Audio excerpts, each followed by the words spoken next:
Ladies and gentlemen, welcome to the Pies Presser. We have a special guest tonight in Pommy. But just quickly, as we all would probably know by now, Pies Presser is proudly sponsored by TSNL Neon, Melbourne's trusted signage specialist for commercial LED and neon signage. For more information, please visit tslsigns.com. They are family owned and service all of Victoria.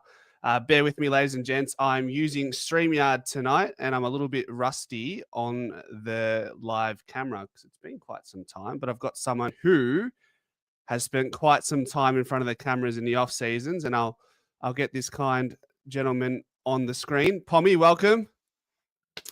Oi, oi! How are we? What's going on, lad? The vibes are high in the chat. How are you? Hey, mate, always a pleasure to be with you, mate. It feels like fucking a lifetime ago. I know. We're due, but I just want to interrupt very quickly because I want to get this on screen before I forget. There was a late signing in the trade period, Pommy. It was between Carlton and Collingwood. Okay, in honouring the 10,000 subscriber mark for Mr. Pommy and Oz, Collingwood have given a packet of chips to Carlton in exchange for Pommy and Oz. There he is. Mr. 10,000. Nice, cool. Welcome to the club, mate. People have been screaming out your name to join and don the black and white, and I think this is the closest we're ever going to get to it. But it's also a belated congratulations and hitting the 10,000 mark on the YouTube scene. You are someone who's taught me so much thus far and still teaching me to this day, and you guys will see more of that today. So I just want to say thank you, and thank you on the behalf of the Pies footy community, my friend. Hey, mate, I appreciate that. Hey, tell you what, that's the best congratulations I've had, to be fair. So, mate, I'm happy with that. Hey, check that out. Hey, can you imagine that? That would break Twitter, wouldn't it, if that was true? You look very sharp in a black and white jersey outside the Vitality Centre, mind you. Very sharp. You know what? I've joked for years, being a Carlton fan, wouldn't it be great if content creators could trade? I know. Well, this might just be the very first of its own. Did you know what I mean? Request to trade. He's sick of it. But no, mate, thank you very much. And pleasure to be here. I'm always keen to chat football. No, that's okay. Let me get this off the screen so we don't get distracted by the beautiful sight that we were seeing. Talk to me. What's going on your side? Oh, God, mate. Not much. This is the busiest time for the Pommy and Oz channel, draft and stuff. So if I'm not making content, someone's ringing me, asking me a question, or I'm answering DMs. So a hectic 2 weeks, and then we slow down into Christmas. So I'm on the home stretch. This is like I'm in final series. I'm at the prelim final now, grand final next week, and then it's Mad Monday the week after. We're nearly there. Tell me, leading into the draft, Pommy, I just want to quickly get your thoughts before we dive into that conversation. Collingwood, and maybe your reflection on what the general consensus is on how Collingwood will trend next season versus what you think might happen or what needs to happen for there to be a decent relative outcome for the Pies in 2026. Yeah, well, I mean, I think the general consensus is you've gone into Geelong territories, haven't you? Where every year, ever since I've been here, 2010, everyone tells me that Geelong are too old. They're going to slow down and they're going to be rubbish. Everyone's saying that about you now. And for some reason, Geelong have never been rubbish. I think Collingwood have been rubbish, 1 year since I've been here. So I don't think it's as bad as people say. Everyone says the cliff's coming, the fall off. I don't see it. They were telling me last year that Lockie Schultz was rubbish. He had a good year. They're now telling me Dan Houston is rubbish.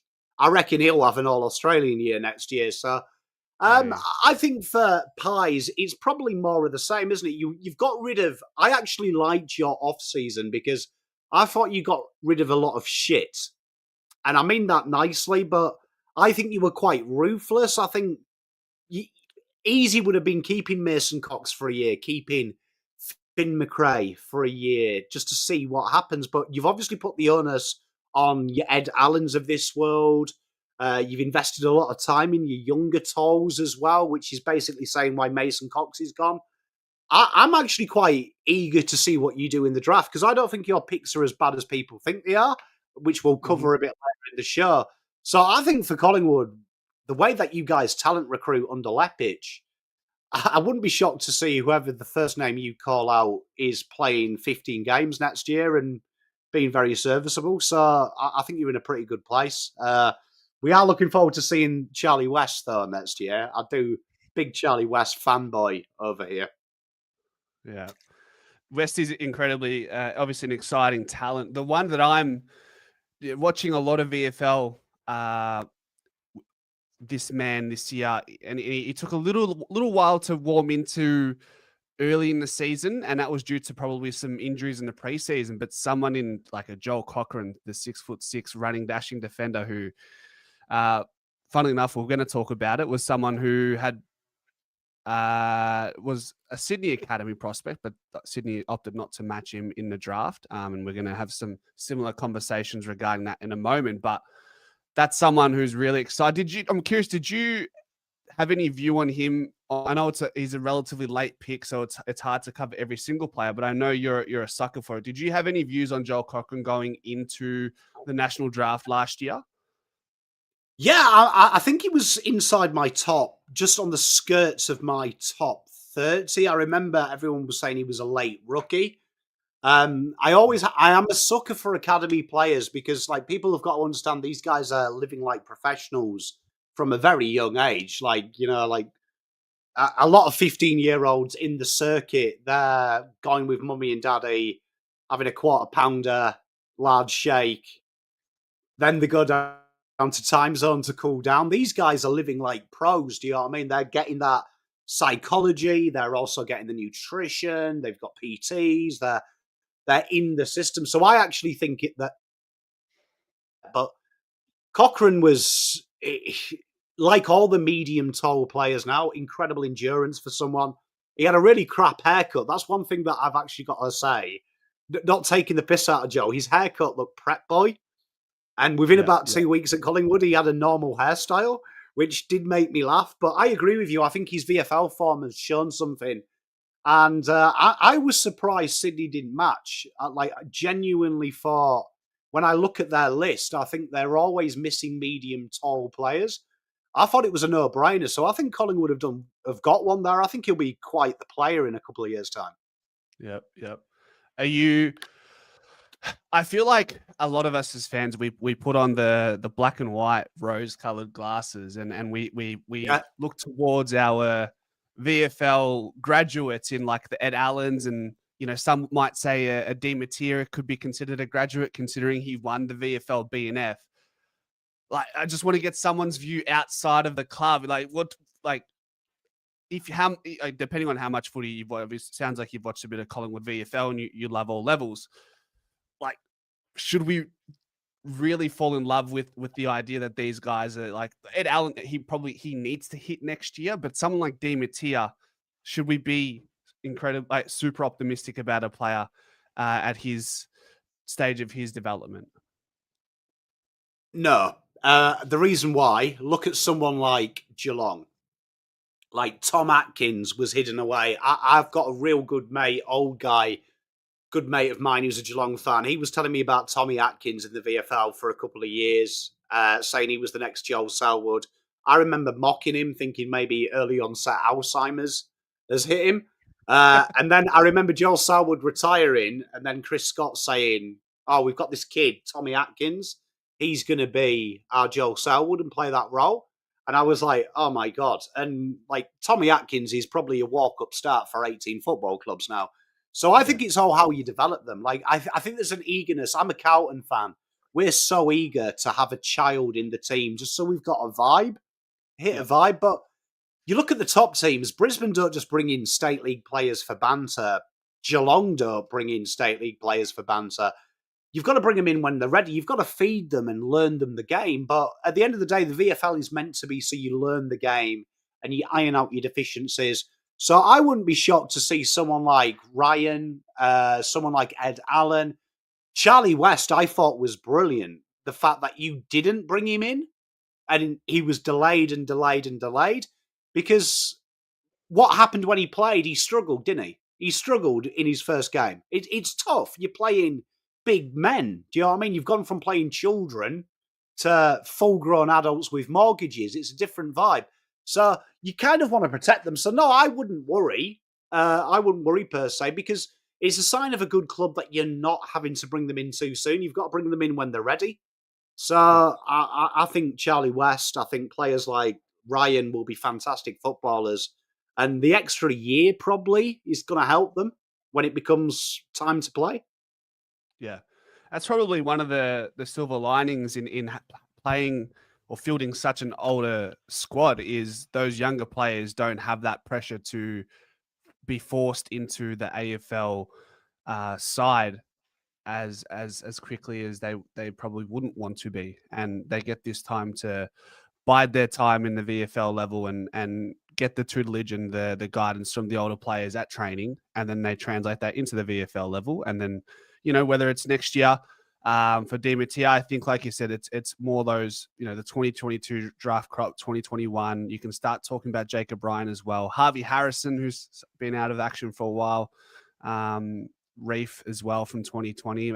Funnily enough, from the 2020 draft, Pommy, we had McRae, Henry, Poulter, McCreary, and McGuinness. So now, and Liam McMahon, who you would know a lot about.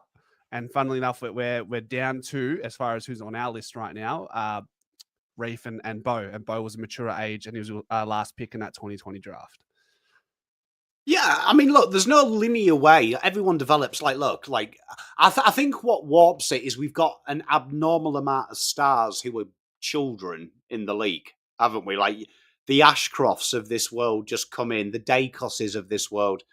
The thing is that they're more the outlier, not the norm. So everyone develops at a different rate. But I actually like what you're doing with like Harry and things, because I look at Di Mattia, and like I loved him in the draft, but he's very raw. He's got a high ceiling.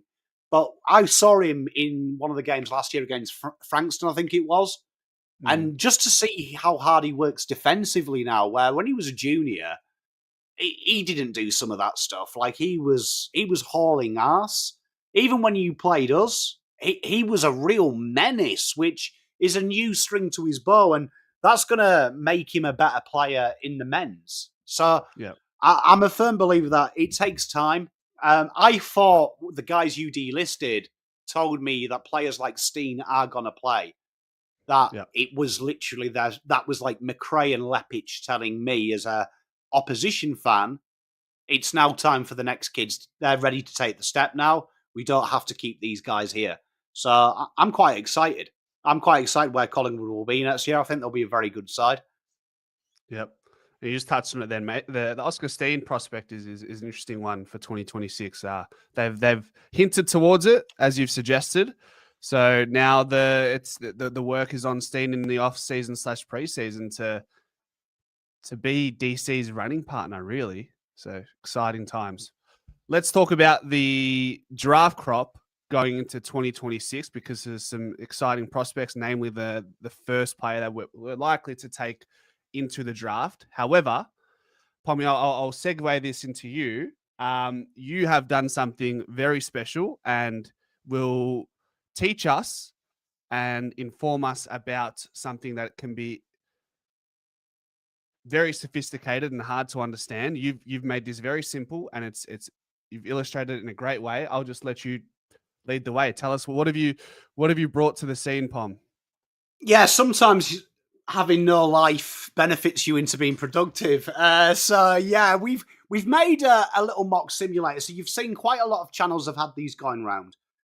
Here at Pommy and Oz, we run a socialist campaign where we believe knowledge for everyone. So we've made this. You see me talk about it a lot. What I wanted is something that I could teach you guys and girls the draft and play with me. So this a lot of work has gone into this. There's been a lot of off-field help as well.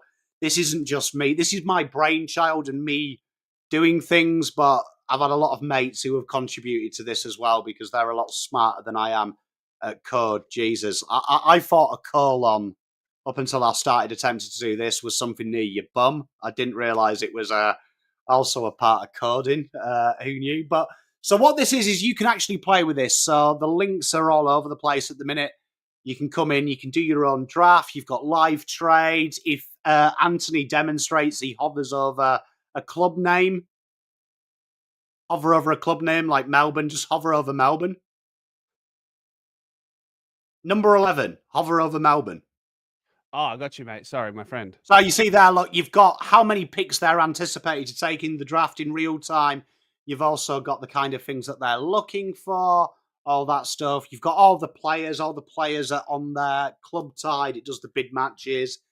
So just a little bit of fun to be had that you can play around with your mock draft. And one thing that I've noticed about other people's systems that they're using themselves is they've actually got the mechanics of the AFL draft wrong.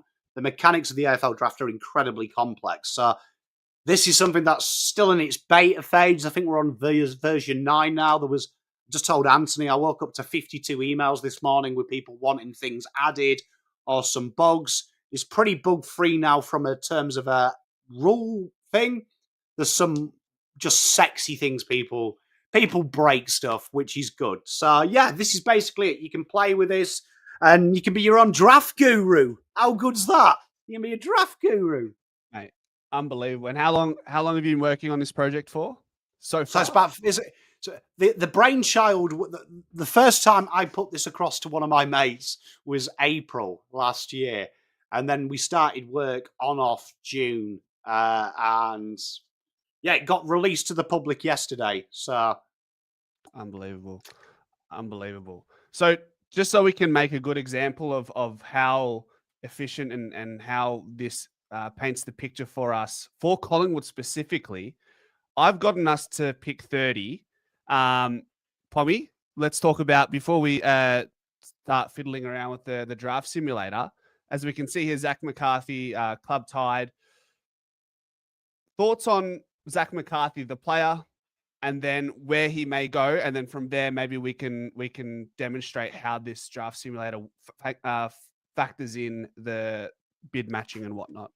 I'm a big Zac McCarthy boy. If you've watched my content this year, I've done a few draft battles where I've picked Zachy as my ruckman when I've gone up against other content creators. More of a forward. I want everyone to see him as how do I word this on a likable Mason Cox. Fuck it, let's do it. A Mason Cox you're all going to like. But what I'm going to say is he is he's incredibly talented. The way that he plays the game, he's got a great vertical leap. He's got a nice set shot goal. He works really well in the air, but he's got the second and third efforts. Heavily mobile. I think he's actually underrated, and there's a few clubs that seem to get away with it. You're one of them, Geelong are the other. That when you have an NGA or a father-son, people just seem to totally forget they exist. Yeah. And I think you're going to get away with one here because he's a really good footballer. I actually highly rate him. He's someone that I'm a big fan of. I think he's a terrific talent, and I can't wait to see him come and play a bit of football in the AFL. But nice kid, plays the game in the right way. Modern day ruckman. A bit of an injury-riddled season. I think he only played 2 games in the Coates Talent League and then played national champs and whatnot. I think there was a hip issue or something of that nature. Is there any concern around, I mean, the kid's 18 and his injuries will be injuries, but is there any concern around the long-term health of his body with those type of injuries or no? Look, I mean, he's just under 200 centimeters, 18-year-old. I mean, look, you're always going to get nagging injuries, little idiosyncrasies. He's still growing into his body. I think if you look at a lot of tall players who are 18, they've all had these horrible, like, little interrupted starts. You look at Harry Mackay, Charlie Curnow particularly, he had an absolute boatload of them. It's one of them things where with the neck and hip issues, it seems to happen, but this is a common thing in the AFL draft. Like, he's built like he deceives you because he's built like a wisp, but he's a giant. So that will be with proper conditioning. He will be good. So I wouldn't worry about that. I think 2 or 3 years' time, eat some good steaks. The chefs down at Holden Centre feed him well. I think he'll be fine. I suppose while it's you wouldn't wish this upon any draft prospect, the fact that he's been injured might lead to him potentially sliding, as opposed to if he had full exposure at the top level. Does that make a difference? Do you feel? You know what I do find fascinating is I think that everyone is really quick to create a narrative. So we live in an industry in the AFL draft, which is really fascinating that people basically just take Cal Toomey's work and slightly change his homework a little bit. So it's like, oh, Dyson Sharp's at 9. I'm going to release my mock draft and have him 7 because I'm controversial. But in reality, the big narrative at the minute is this draft class is rubbish. This draft class is shallow.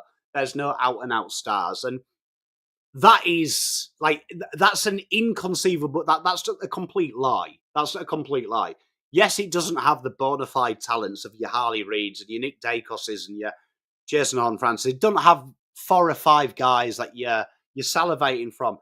But there is a lot of guys who have had some really injury interrupted seasons, and there's also a lot of guys in the 30s with Zac McCarthy's narrative. They've had fitness issues. They've come off the back of injuries. They had an interrupted preseason. There's players like Sam Allen that at the start of the year potentially was going to be a top 20 pick.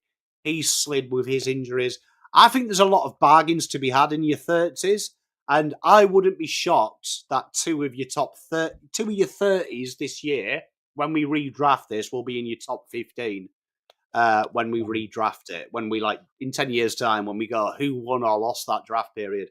So I think McCarthy is going to be one of them guys that I think people might regret not making Collingwood cough up for. Okay. Now, I'm mindful that I've already ran the first 29 picks. So I'm hoping you haven't got McCarthy any earlier than 29. Where do you have McCarthy going in the draft right now? Let's open up the POM power ranking sheet where I've got him. No, I have him as 28th best talent in the country. So, okay. And there's a little bit of a knot there because I do knot the NGAs purely because no one ever bids on them. But I think where you've got him, I could see that. I mean, just seeing where 24, 25, 26, 27, 28, and 29, I would agree with that's probably where these bids are. Definitely, you're bidding on Max King prior to this guy. You maybe are bidding on Jack Eisen earlier as well. So I think this is fair. I would say this is a ballpark. Consensus ranking, let me bring that up because my other sheet has, well, all the other Muppets. So this is the top end. So across the country, people have got him in the 31 to 40 range. So this is top end of that. Okay. So let's assume top end and let's look into this draft mock board a little bit more. So what we can see here, Pommy, explain. So we've got 58% fit for Sydney before Collingwood come in and match the bid. Talk to us about what you've tried or what you've implemented here. Yeah, so what this does is it does a fit based on their list needs of how we see it. So as how I see it of what they potentially need. So Sydney, a key forward that can ruck, probably fits the bill. They seem to like that as their ruckman. 60% is quite high, especially at this area of the draft as well. You're probably taking... This is the situation where you're probably taking best available talent that you could groom into some greatness. You should have done your needs in your earlier picks. Yeah, I can say that. Okay. So next step, Sydney bid, Collingwood match, and what do we see here, Pom? Okay, so one of the unforgotten rules of the AFL draft is the biggest misconception is you get 10% discount. So that is not true. So you don't get 10% discount. You get 10% discount on 1 to 18, right? 1 to 18. Then the AFL has a caveat. 19 is negative 84 points, flat on all of them. And that has been the case for about 5 years in the AFL. So when the AFL released the thing, they hid this away in a little backwater part of their code. And it's one that annoys me when I see people do mock drafts because they always forget about this. This rule was existed for a long time, but the AFL, I'll read the press release so you can see, a 10% discount will now apply as opposed to a 20%. This will apply for all picks from 1 to 18, followed from 19 to 36, where an 84-point production will be from all selections 19 to 36. And then we'll talk about what happens to 37 onwards. There's a different rule. So why this works out for Collingwood, people annoy me because at the minute, everyone's going, oh, well, Collingwood can't match. Based on pick 30, if you did it the way that everyone else does it and gives you 10%, you are actually paying 40 points more than you are by the actual AFL rules. So you are actually saving a lot of money this way. That's why they do an 84 deduction. So yeah, so you are actually getting a good bargain here.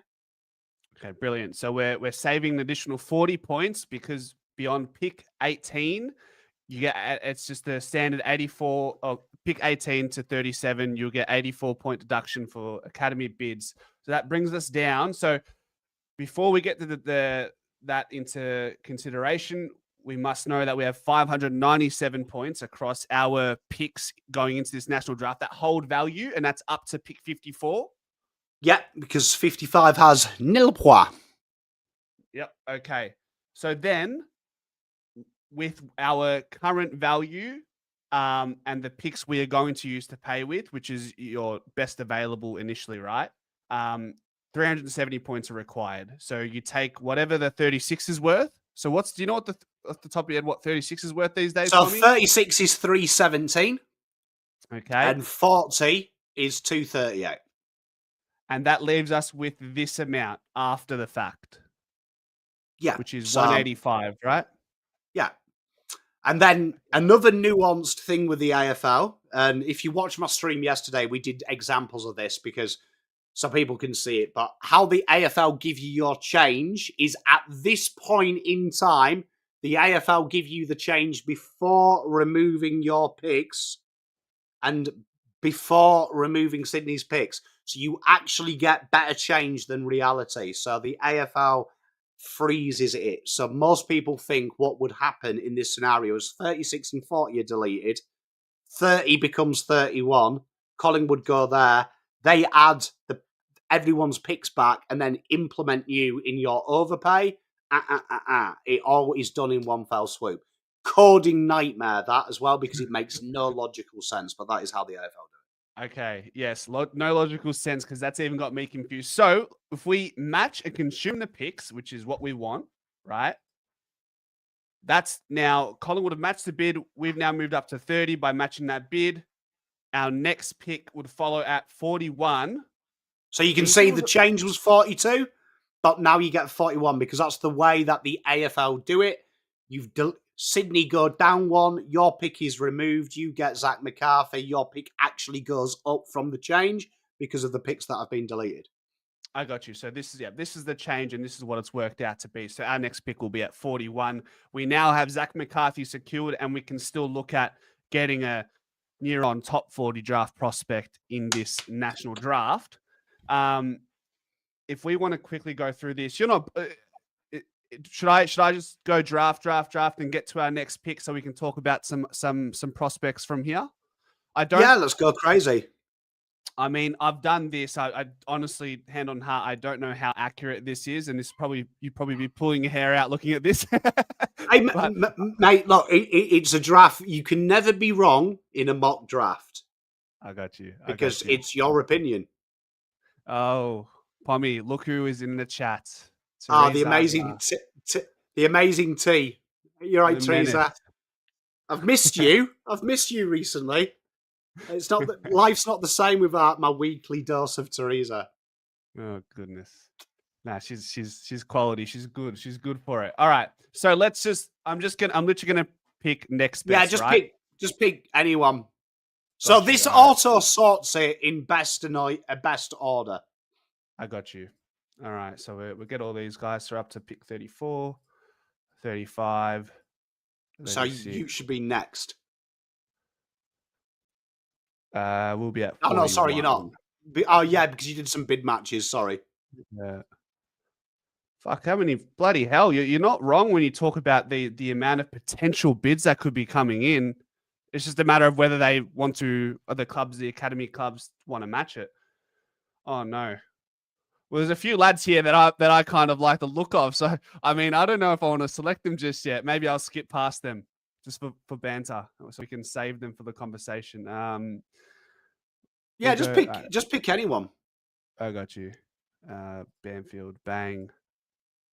We got 2 more picks. Bang. Yeah, try not to. Yeah, they are. Just take him. And then last one, go. Yeah, there you are. All right. Here we go. Here we land. Talk to me, Pommy. So we're at pick 45 after the abundance of academy match bids, but we're here now.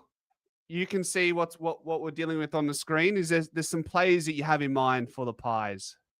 Yeah, well, I mean, the first one I wanted to talk about is you actually took him, Jai Murray. I think Jai Murray is an intriguing prospect at Gold Coast. Now, I think Gold Coast.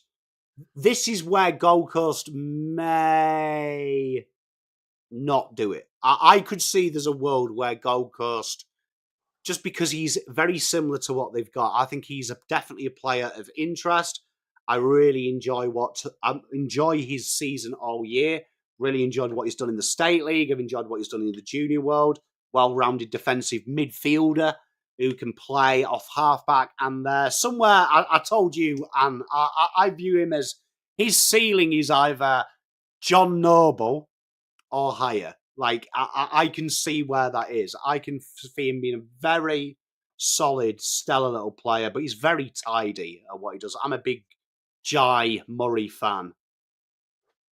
Right. So just for reference, just so we can get an idea of how the man looks and how he goes about his stuff. There's a video from Rookie Me Central here. Nice Worst kicking action VFL right off the bat. That is. Oh, wow. First kick in the... this is the CTL or the VFL? Yeah, this is the Coates Talent League, so he's against the champions here, Eastern Rangers. Yeah, wow. So he's got he came out of the centre bounce there, so he's got some midfield time for the academy side. Yeah, he's got a bit of nous about him. When you've seen him at VFL level, they've slot him across halfback as well, and he did show some real good defence. The junior level, obviously, it's his level at the minute, and you can see a little bit more of him. He likes to take the game on, and he's not scared, to distribute. He loves to get the game moving quick on his terms. So when I look at Collingwood, why would you suit Collingwood? Lepic seems to pick players with athletic attributes and backs your education. So at times, my one umbrage with Jai is he does throw it on his boot. So you'll see a few times he does like, oh shit, let's get it forward, let's get the ball moving. I think that's something that you naturally tidy up at Collingwood. You guys demand good kicking technique. So I think that's something that you can tidy up. But he's a very solid player. So definitely, if they don't bid on him, which I think he may slide to where your pick is, I'd definitely be putting the bid on him and saying, look, do you want him? Yeah. He's got a bit of a laconic kicking action, which suggests when he is out in the open, he's quite comfortable with the ball use by his foot. It's just a matter of in times of congestion, can he get out of that initial congestion, whether it is by athletic ability or by we'll call it the Scott Pendlebury nous. If he can get out of the jar, then that's where he can do his damage. Yeah, I think that's a great call. And I also think what people don't realise as well, it's easy to rein a human being in. It's harder to make them offensive. So when I look at my kids in the draft, I want these guys to be exciting, to be bold, to be mental, to go extreme. I don't want them to be conservative. So Jai, he's got the quick speed, he's got the overlap run. He's just got to learn when to use his tools, but he's got all the tricks. So I look at Collingwood. You're in a great situation. You've got players like Sidebottom, Pendles, These guys have been there and done it.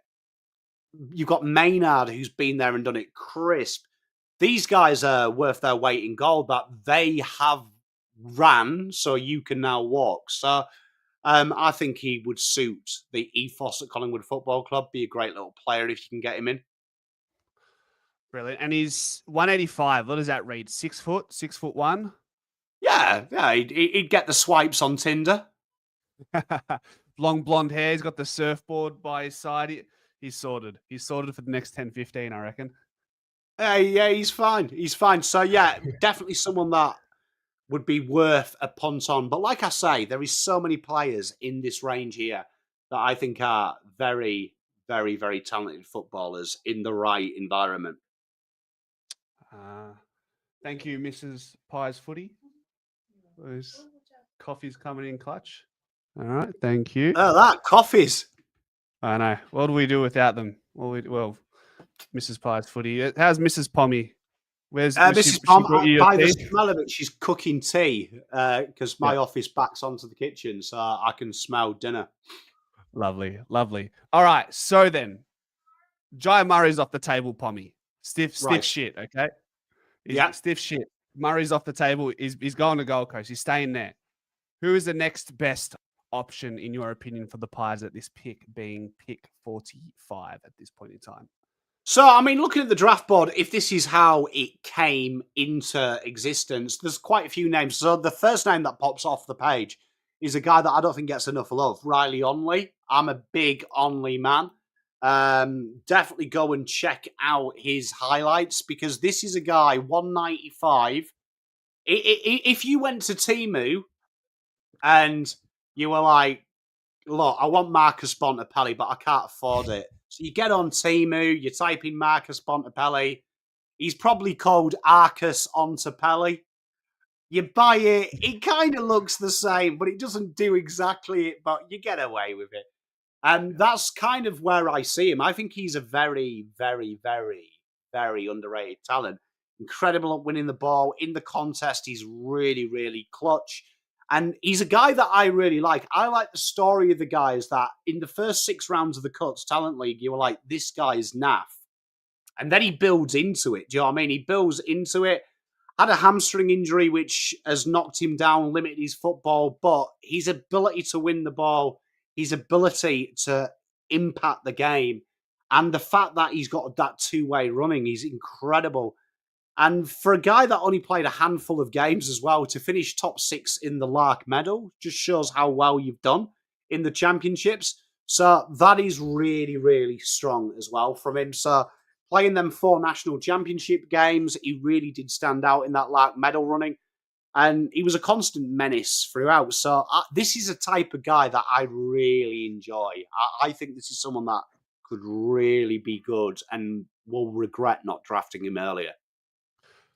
Pommy, there was someone we were talking about who he likened to Josh Dunkley and Ned Long earlier today. Was it Onley? Because Greatness says in the chat, Onley does give me Ned Long vibes. Oh, when we're talking about Ned Long. Yes, okay. Because we've got another thing you haven't seen yet that's going to be released to the public, but it allows you to compare players. And Josh Dunkley is the most important glue in any midfield, but every team has one. They just don't respect them. And Neddy Long is your one, the guy that can do everything. Okay. But that's a good shout. Onley could seamlessly, definitely, I think, a higher ceiling than Ned Long, but he's going to be learning off some good players. So I like Onley. Okay. I love the look of Onley with the limited vision I have time watching him. I like the look of him. However, once again, there's every chance that he's gone by the time it gets to our pick. What do we think about Jack Dalton? I've watching the footage on him. He seems like he's a ball accumulator and had a really just stat pattern towards the back end of his season. Is he someone you'd entertain joining Collingwood based on what we need versus best available? I mean, I think his future is as a wingman. I think Dalton, when he goes in the AFL, I think he's a long-term wingman, that modern-day offensive one. At the minute you use side bottom, I would say, though, that Ed Allen probably is that guy as well, long-term, that in-house you look. I do like Dalton, though. I do think he's amazing. I think the guy next to him excites me because I think Sam Cumming is the most underrated player in this, one of the most underrated players in this draft. And he's got a Swaddling or twin, Cumming? Sam Swadlin, here. Yep. Sam Swadlin is his twin, the WA version of Cumming. Everyone's hyping Sam in the top 20. I don't think Swadlin's too far behind. Very similar types of players, the way they play. And goal kicking mids are the rarest commodity to find in the AFL draft. And his ability at 189 to break lines, and he even showed it in the waffle this year. Played 4 games, and the waffle is a very hard league to read to the AFL because it's very skill based. So it's quite hard to stand out because it's a lot slower. Sandford is more physical. VFL is like a circus, but the waffle is very refined. It's like Spanish football is the best. Soccer fans, it's like Spanish football. It's very technical. It's hard to enjoy. He stood out in that his distribution. So Swaddles, I could see at Collingwood. I think that's probably a string to the bow you'd like. And I think him learning off the goey, I think Swadlin could be one hell of a footballer. What was interesting was the national champs. They obviously played a lot of on-ball footy at the Waffle Colts level and whatnot. But at the national champs, he played outside of the centre square and still found a way to accumulate the ball and have a real profound impact in the national champs. Did you see it that way? Yeah, I mean, he had a tough time as well because the WA team were like overrun at times. They were in real bad spots. So I thought Swadlin and his mate, his partner in crime, Fred Rodriguez, that they kind of got a lot of hate. I don't think WA had the success they thought they were going to have. So I agree with you. I think his ability to work hard, run, selfless run as well. But I think that's a big thing about how Sam Swadlin plays as well. When the game's not going his way, he still impacts. He still does his job. And that's an incredibly hard talent to have when you're a footballer. All right. So why don't we try this? Let's go. We settling with Riley Onley, Arcus Ontempelli. Hey, mate, yeah. Look, it's your... I think Onley is nice. I'm a big Swadlin boy, though. Like, look there, 71% fit. Freddie Rodriguez, 71%. Sammy, 56, 64 to Dalton. Heatherton, 58%. I'm sure we'll talk about him in a moment. And then 62% Only. Lock it in? If you want, let's lock it in. All right. Riley Only. Okay. Only. Now, we will take a pick with pick 54, or assume that we're going to take a pick with pick 54, and we should, I think. Let's quickly go through this, Pommy. If you can speed run us through who these teams may take so that we know who may be off the table by this point. I know it's not the most accurate draft, but from here... maybe North Melbourne. Who are North Melbourne going to go? I'll tell you what, North in this situation, fascinating. Let's give Gondianis to them. Gondianis. And that's someone we have spoken about as well, likening him to a third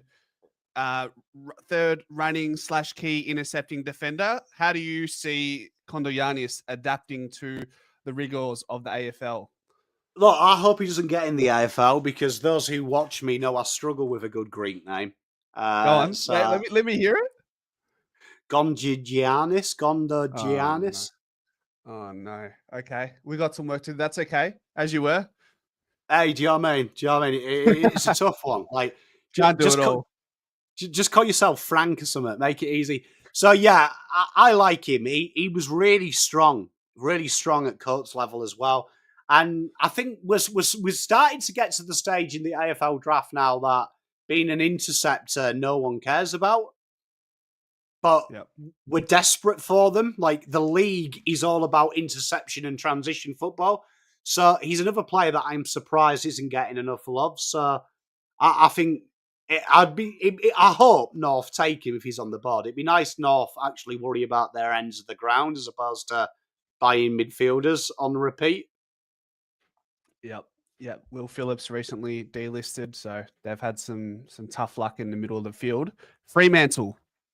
Freo. Let's go Freddie Rodriguez. Yep. Talk to me about Fred Rodriguez, because I think Collingwood, according to your liking to the compatibility, we'll call it, between Freddie and Collingwood was like 72%. So tell us about Fred. It makes sense because I think if you look at what Collingwood have in the terms of young midfielders, a guy that actually moves the chains, ball accumulation, gets the ball, gets you moving, a general. We know Pendlebury still does that job, and Pendlebury is a once-in-a-generation type footballer. I don't think in the ideal world you want Nick Dacos becoming Pendlebury. I think when people look at that as the natural succession plan, Nick Dacos' best work is being on the front foot, receiving the ball, getting out of contest. I still think Collingwood need the player that's going to be the distributor, and that's what Fred Rodriguez does well. I think him and Dyson Sharp are getting so much hate for being incredibly consistent. It's unbelievable. And WA tax is almost as bad as the Tasmanian tax. You might as well not exist if you're a WA player.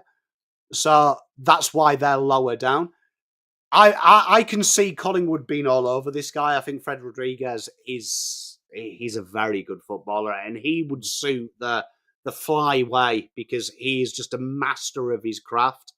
And is he exciting? Absolutely not. But he's very, very, very consistent. And I think that distribution from him, if you put Dacos next to him,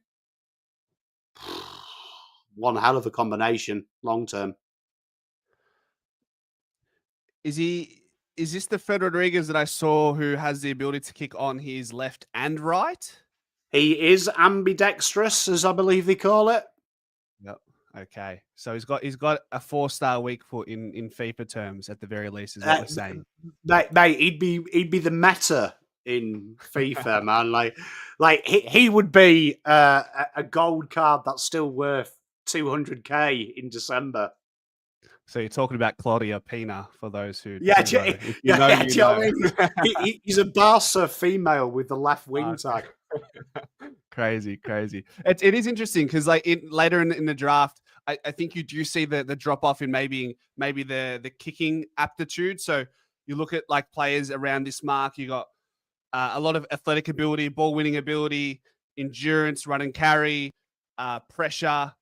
But what stands out here, and I know it's just a trait attached to a name, but in your mock draft board, but kicking.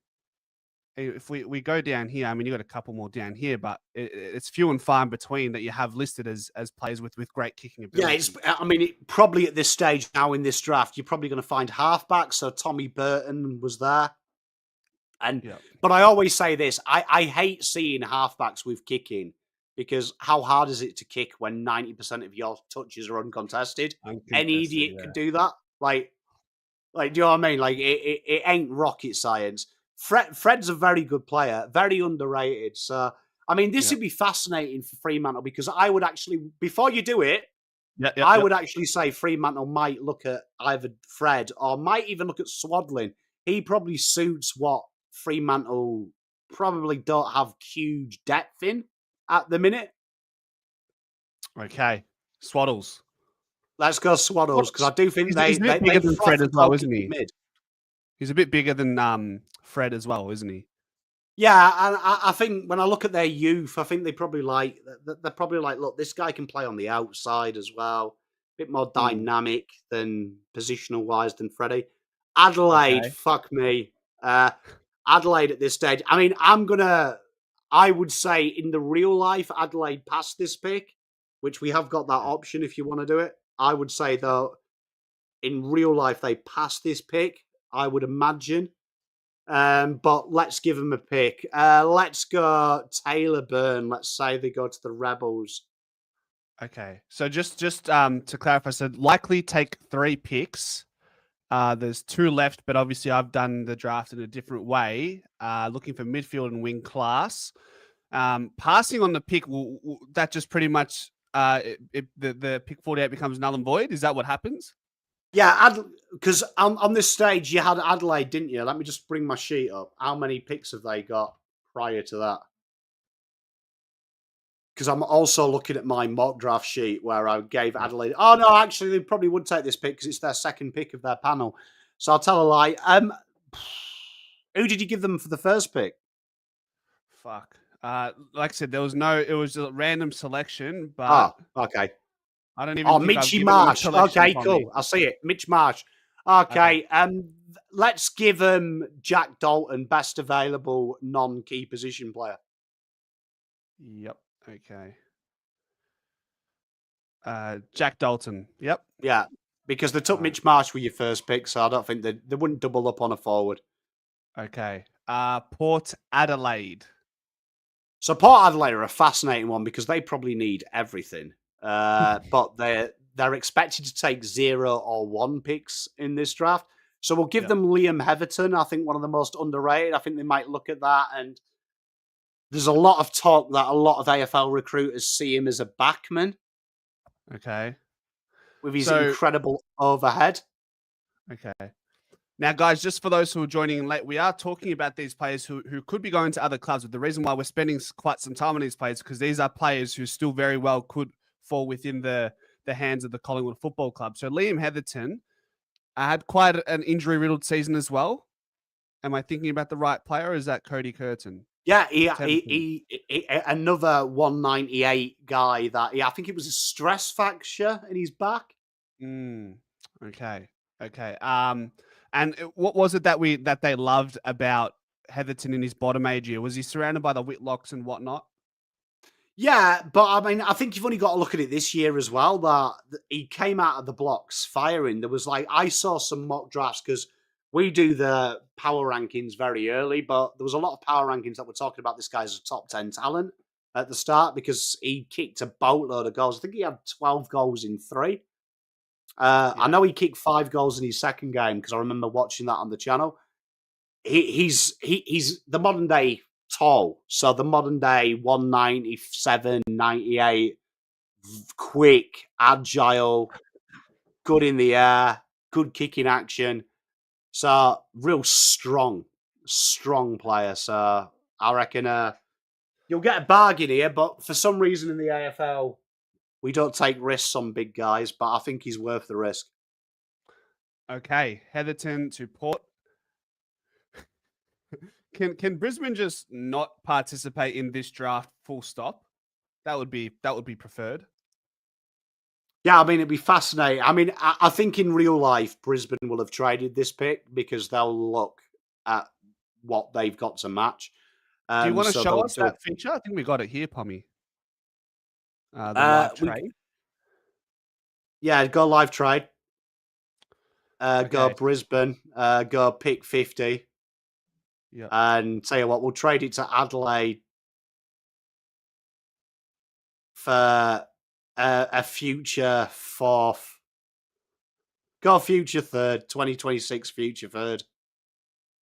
Okay. So once this gets initiated, we select live trade. Yeah, click live trade. They are. And now Adelaide are on the clock again.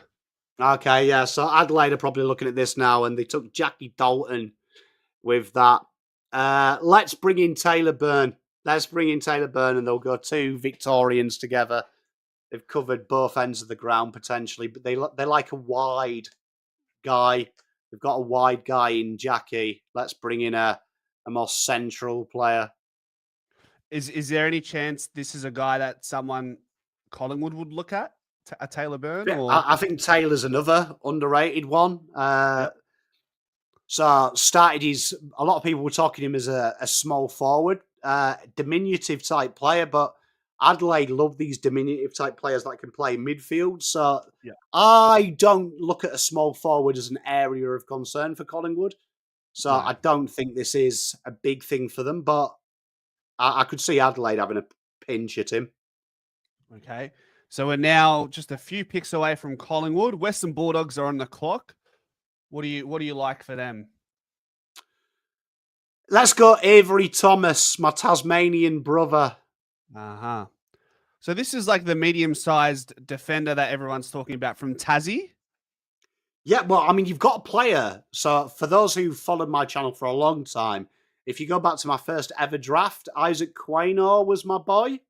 This is the Because guy. I'm a sucker for a guy with biceps who is bigger than a midget, but plays big, very clean. Avery's very similar to what I used to see in Isaac. Very, very in shape, very good at playing on a bigger guy, but also very good at playing on the lockdown small guys.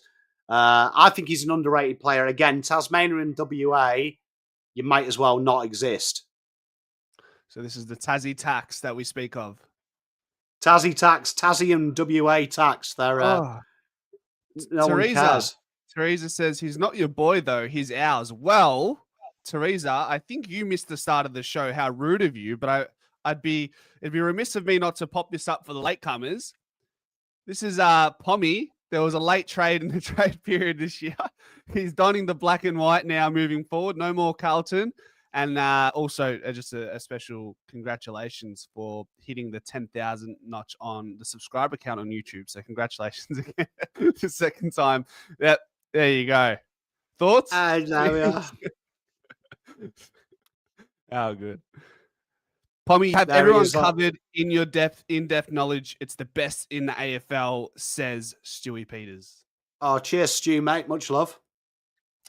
Milkshake says Teresa has blocked me as she's a nuffy. she loves a fighting word. Yeah, she loves a fighting word. That's what she's here for. We love it. All right. Back to the show. Where are we? Adelaide. What do we say? They got 3 picks in the space of 5. You know what? Let's go exciting. Let's go Tommy Burton. Okay, another Tassie lad. 79%. No, this guy's a Victorian, is old Tommy Burton, but we do love a little bit of Tommy Burton. So Western Jets, lovely little player. He's the type of player that I think Adelaide would be stoked. I'd be surprised to see him slide this far, but I think Tommy Burton they'd relish him at Adelaide because they like this kind of bits and pieces player. Yes. All right. Once we finish this final pick, remind me about Thomas Burton and the Western Jets so I can also automatically refer to Thomas McGuan because we want to talk about that as well. But West Coast Eagles. Eagles, this will be interesting here. I mean, let's give him Fred Rodriguez. Let's do it. Okay, fair enough. No qualms with that. Now, we're at Collingwood's last pick that holds draft value points. Beyond that, you might use a 59. I have to double check my Canva, and I'm sure you'd have it on your spreadsheet as well, Pommy, how many picks or list spots we have available going into the draft. But Tommy Blarmeyes is a name that has come into the conversation and probably made his name more prominent in that game between Collingwood and the Frankston Dolphins. Had 40 touches and kicked a couple of goals, and funnily enough, he works at Collingwood. What do you see in Tommy Blarmeyes, and do we take him over as a mature age recruit? Do we take him over the likes of a Hunter Holmes who might still be on the table, or a Cody Kurtzen, for example? You see, I find this one a real fascinating one here because it's amazing. Everyone's mock draft, even though you've just done it quickly, I'm the same as you. Everyone's moving Jesse Mellor down. Now, Jesse Mellor, no one talks about it, but he's the surprise All-Australian. He was in the All-Australian juniors, and I don't know how Geelong have done it. I need to sit down with Geelong's list management team, how no one is talking about Jesse Mellor in anyone's top 30 category. I'm just looking at the power rankings now, the consensus power rankings, as in 31 to 50. I've even seen some pundits have him late to rookie. Like, I don't know what we're smoking, but this is where, if this is happening, Collingwood, you've got to bid on Jesse Mellor. You've got to be like, let's test the waters. Jesse Mellor. Okay. So tell me, so who Jesse Mellor play for in the Coats? So Jesse Mellor is that horrible thing where we see it. He's a linked. He plays for the Falcons, Geelong Falcons. He's Okay. a cat NGA. Nothing. There's nothing to like about it because I don't know how Geelong have managed to have a guy named in the All Australian and not one person mention him for an entire year. It's You told us fascinating how they they've do done a this. really good job at doing that, don't they? Hiding their Geelong Falcons. Yeah. I got some abuse in my video where I mentioned everyone's NGA, and like Cats fans, they were joking, but Cats fans were like, "Pom, don't mention him. We don't want people to know." And I'm like, "Nah, hang about. Like, bro's a top fucking 30 player." Yeah. Interesting. All right. Well, I'll have to do some research on Mellor after this. But looking at list spots available, going into and the picks. This I haven't updated this in a minute, so please excuse me. But it's around the mark. 6 list spots available, and they can all be put on the primary list. I imagine we probably take 3, maybe 4 picks in the national draft. Is that somewhere where you'd have us? Yeah, I think most people are expecting you to take 2 or 3 Yeah, here, you've got and you likely guys pick like a 3. yeah. Do you know what I mean? So I think I was the generous side because I wanted to elaborate on all my content this year that everyone's telling you can't match bids because we are now in an interesting part of the AFL rules. So this is where I believe you haven't signed the paperwork to retain McGuan in this draft, but you are now at the situation where all it does is kill your next pick. Okay, interesting. So by the way, you think there's a chance Geelong pass on Jesse, or we just have to ask? We just have to ask the question. No, Is what you're saying? look. I mean, personally, if this happened, I think we'd be still. They're going to match it, but I would be trying to get Geelong to match this as soon as possible. But Yeah. I just wanted to talk about Jesse because I don't know how Geelong. Like the AFL media is corrupt. AFL media is telling Eagles to bid on fucking Harry Dean pick 2. And evidently, no one talks about Jesse Mellor, who was the fucking All Australian with Harry Dean. Like, Cow, where's that comment? I saw it. Cow Toomey got milkshake, spot on. Cow Toomey got a farm from Geelong. Like, where's my farm? Where's my farm? And I'll stop talking about him. Yeah. Give me your farm, you dogs. They do a good job. They do a good job of hiding the way. I thought, and we'll segue into a moment, but I thought we'd do the same thing with McGuan, hiding him away in a half back pocket or the back pocket this year, but maybe we did it too far of an extent there. But if Mellor is not available to the Pies due to being tied to Geelong, do we have a look at this guy? Do we dare do it? Have a look at him. Yeah, so I mean, this is interesting. I mean, AFL media and punditry is basic. So everyone's like, oh, but Hunter wants to go to Geelong because his brother's there. And I'm like, I've got 2 brothers, and I've worked with my eldest brother for 2 days. It lasted. And like, honestly, one of us would have died. So I don't get it. But I do think Geelong are after him. Geelong have met with him a few times. He would suit you guys though because he has got the skills. And again, this is a guy that I think Geelong are in a really good position the way you develop players and the way that they learn basic skills, particularly since old mate flies there. But you can't argue with the way that he plays the game. He's got the hard things you can't teach, the natural physique, the natural endurance, being quick. You can't teach that at all. But if he was there and he's available, you've got to definitely put a pin on him. You've got to like put a punt on him. If he was there in this situation, I think you've got it. You'd get him. Yep, I like it. I like it. I like the raw talent and athletic ability. And I mean, is it unwise of me to say we should have even a greater look at him. The fact that his brother is Max Holmes, I don't know. I mean, how far does the bloodline? How much does that work into the favor of his brother? I don't know. We'll see.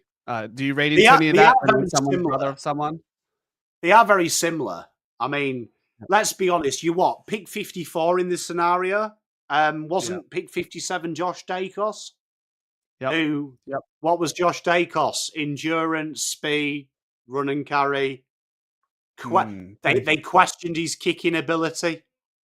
Yeah. And I mean, let's be honest. Josh Dacos is pretty all right, isn't he? Yep. Well, the fact that they've laughed at his kicking ability back then is laughable now, because he's the guy we trust with the ball in his hands these days. Yeah, I mean, look, I wouldn't mind. I mean, I wouldn't mind Josh Dacos for 54. Someone said to me, we can trade him for pick 58. I'd probably give you 58. He's a pretty good footballer. So I can't see why Hunter Holmes in the right environment couldn't generate into a good footballer. Yeah. That is huge. Pommy, this is unreal, this mock draft board. I'm going to put the link in the chat again. I'll put the link in the YouTube description as well, guys, for those who want to have a little play around with it. Don't have too much fun. It can definitely suck. It can suck the life out of you. Like you start it and all of a sudden you're 4 hours in and you don't know where the time's gone. It's that encapsulating just going through this whole draft board. It gives you a good idea of where players may go and where your club sits. So I know most of us are Collingwood fans here and might want to have a crack at it. I encourage you all to and jump over to Pommy's channel, because he also has great insight on Collingwood. And when it comes to any facet of it, draft, trade period, where we stand as a club, which we spoke about earlier in the stream, if you want to talk about that. But I do want to finish on this spreadsheet, Pommy, that you've done a great deal of work to get it rolling. I'll pop it up on the screen. I'll leave it to you. Give me one moment. What have we here? Are. So you're seeing something that not many people have seen. So some who were on the stream yesterday will have seen it. We're currently bringing this onto the website as well. This is going to be so you can play along with it. But this is basically all the draft class. We've got them in POM's ranking, the POM ranking, as you can see, called POM ranking. Then you've got the color coordinated one. This is the AFL, all the experts. So your Dylan Alexanders, your Cal Toomeys, your Craft of the Draft, your Zero Hangers, all of them, where they're saying what the range is, your rookie me's and them guys. So this is you basically your cheat sheet. So it's how I see it. It's an opinion game. I like some players that other people hate. That's why I like the draft, because I think it's a little bit like scrolling on Tinder. What I'll swipe to, you want, and what you'll swipe to, I want. Because my wife is in that room, I'd swipe right. I'd swipe left to everyone. I've already won the lottery. What a save! Just as she walked through the door. Genius.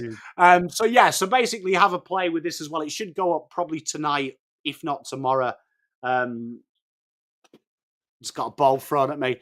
So yeah, this here is 1 to 125. We've got 125 names in here.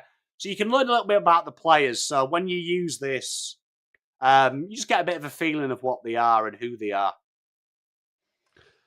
Out of curiosity for the Pies Footy community, Thomas McGuan, where does he go potentially based on your draft board, and what's the consensus as well? So the consensus is late to rookie. Tell you what, why can't I find him? There you are. So I've got him 76th talent in the country. So obviously he gets a knock on the power rankings because Collingwood saying I don't like him says to me that you're not very good as well. Do you know what I mean? Which always worries me. So it's not knocking him, but what is the knock on McGuan? So I remember doing this show with you last year and saying that he could be a second, third rounder. And I do know the consensus at the time was he could be a top 10 player. And my issue with Tom is I think he finds the ball incredibly well. I think he's got the nous as well. Athletically, he's gifted with his ability. So, but the problem is I look at him and I just think, is he going to do this at AFL level? And I ask the same question that I think Lepic is asking. Is he going to be a superstar with the limited picks? I think Collingwood have done two things here. They've opened the option of taking the pressure off him. But I think if you'd had signed the paperwork, I reckon someone would have bid on him. I genuinely do. I think you've maybe played the game here of saying there's a lot of Tom McGuans in this draft. A lot of guys that can play outside, inside. If you want him now, you can have him. That's my knock on him, though. I think there's a lot of work to do for him to be AFL ready, and I think the rookie is probably the best place for him. Can we find some room for McGuire? Like, so we have 6 spots available. Is it? I mean, do we take 3 or 4 players in the national draft? We leave a couple of SSP spots, or do we take a McGuire and a Saxoner in the rookie draft? Like, what? I know it's hard. Like when we get so late and deep into the national draft and the rookie draft, and then the SSP. I know it's hard to get an idea of who will make up that latter part of that bottom portion of the list, but where do you think it lands for the Pies in that bottom area? I think you take 3 in the national draft. I think you'll take a train on to get your 36 that you need. And then you've got that one rookie spot available. So I think that might be another train on spot. So I think you might... I feel sorry for Jai, but I think Jai, Tom, will be fighting it out with someone else to maybe get that last rookie A spot. Yep. Okay. Maybe a Tom Blarmeyes is one of those who might go through a rookie draft, or do you think he goes in the national draft 100%? Well, I mean, look, he's a great argument. I'm a big Scott boy, so if we can actually scroll up because I've got some of my favourite VFL guys here, but I'm a huge Harry Scott boy. Mm-hmm. I froth a little bit of Harry Scott. I think he's a very good footballer, and I'm surprised there isn't more talk about Harry Scott because I think for a guy that started as a forward and then moved onto the ball and has really shone on the ball, I think that's a little bit of an exciting thing. I do like Tom, though. I like the Blammer one.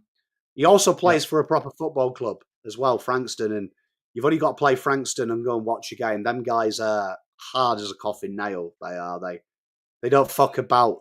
Honestly, best away day.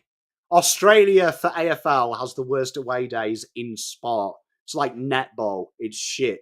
But Frankston is like proper away days because they hate you when you go in there. It's got that vibe.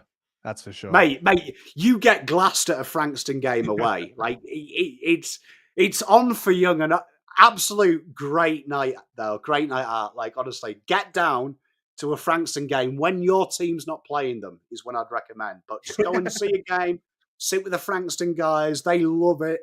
They're mental. Quality day though. Quality night out. Yeah.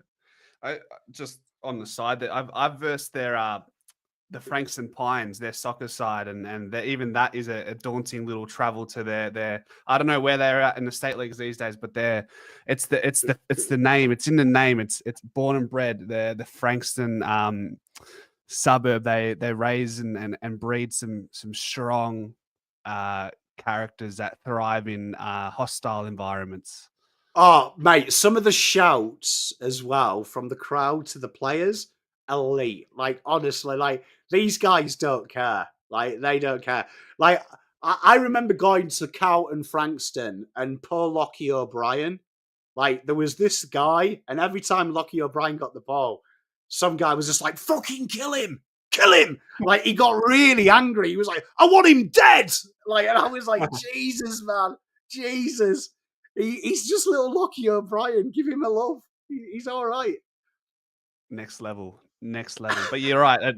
The AFL don't really have that. Look, don't get me wrong. Like going to Perth when West Coast are flying, or playing in Adelaide, or who's another one, Pommy? I mean, those are probably the two teams for Victorian sides. When you travel, you're up against it. But doesn't have that like that Frankston Dolphins vibe is like it feels like it's that England Conference League away days type of vibe. Mate, you can probably even go championship. Prem still has it to some extent, right? That's something that's I don't want to say it's missing in AFL because it's more of an English heritage thing that I think that it stems from. But Frankston have some of that, don't you think? Yeah, well, I think Stu nails it. Like you hear the old days, like when we all had our own ground, that was a big thing, wasn't it? Which creates that partisan atmosphere. Because I've been to your beautiful home a few times, like, and I've gone to watch training, and I get the feeling that it's Collingwood. Like I can feel I'm in enemy territory, and it's the same when I go to Prince's Park. When I go there, I feel it's home. It's kind of sad that we don't have, like, our own homes, isn't it? It's like it's kind of watered down, like without bagging the AFL, like it's watered down in it. We all drink at the same pub before the game. We sit in the same seats for a home and away game. It's kind of sad. It's kind of sad, really. But Frankston, like that's their home. It's like Galatasaray. Like Hmm. it's welcome to hell. They've got tifos. Do you know what I mean? Yep. It's good, but you know what? It's good-hearted as well. Like if you actually sit with the Frankston guys, I've sat with the Dolphin fans a few times. They're actually quite a good laugh if you have a couple of beers with them. Like if you have a couple of beers with them, like you'll learn some things. Like you'll learn some things. Love that. Love that. Here we go. Bang. Probably that wraps it up. Mate, I appreciate you jumping on. I think you've taught us a great deal about how the draft may pan out for the Pies and also picks around us through the Pommy and Oz mock draft board. You said the spreadsheet that you've got with your Pommy power rankings. When are we expecting that to be dropped, and where can we find it? So it should be linked to that by the end of the night, maybe tomorrow. I've still got a few coding issues with this that people want additions, so it's all working. We haven't, touch wood, had any issues with the coding in how it works. People now, we're at the sexy thing. People want the glam, so hopefully I can add the glam tonight. Depends how much Mrs. Pom lets me stay in the office before she says, do you want to at least pretend to be a dad and a husband? Uh, I was gonna say, Pommy, with all these things, all these little side quests you've got going on, I think you've obviously got the backing of your wife, Mrs. Pom, and little Poms. Yeah, look, the kids love it. I mean, the problem is at the minute is that the kids, because they've seen me play with code, and they were here watching me, because a mate of mine who helped me do this and educated me on how to get it right, he does Roblox games for a living. It's his job. So they actually overheard that. So now my kids have got it in their head that dad's just going to build GTA 6 for them 12 months in advance. Like they think I'm some kind of like structural genius. They're waiting for me to come out and I've made the next big thing. You've created more work for yourself, it seems. Yeah, I've had to explain to them that making a stupid text-based draft versus what you're asking me to do is two ends of the spectrum here. So In the world of Australia and AFL, that stuff is top quality, my friend. I think it's going to get a proper workout, and I'm excited to see the where it evolves to in the future. And I'm sure you're going to treat it like a third child, Pommy, unless there's a third one on the way already that I don't know about. But I'm going to assume this is now your third child, the mock draft board website. yeah, well, look, it's had a lot of love, this thing. So nah, it's good, and yeah, like I say, DM me if there's anything you want to add or delete, or you've got an idea, and we'll try and make it happen. Uh, and yeah, and hopefully we've got it all set up now, so that will start to be added from January. That'll start to be 2026's draft, so you'll be able to have that a year in advance and like Huge, play throughout the year. huge. Love that. Bit of foreplay early in the season. We love that.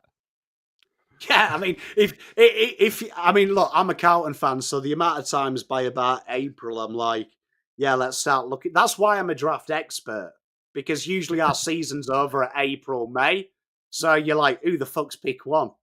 So that Well, is how now I you got got. the wild card round, so you can push that off for a bit longer.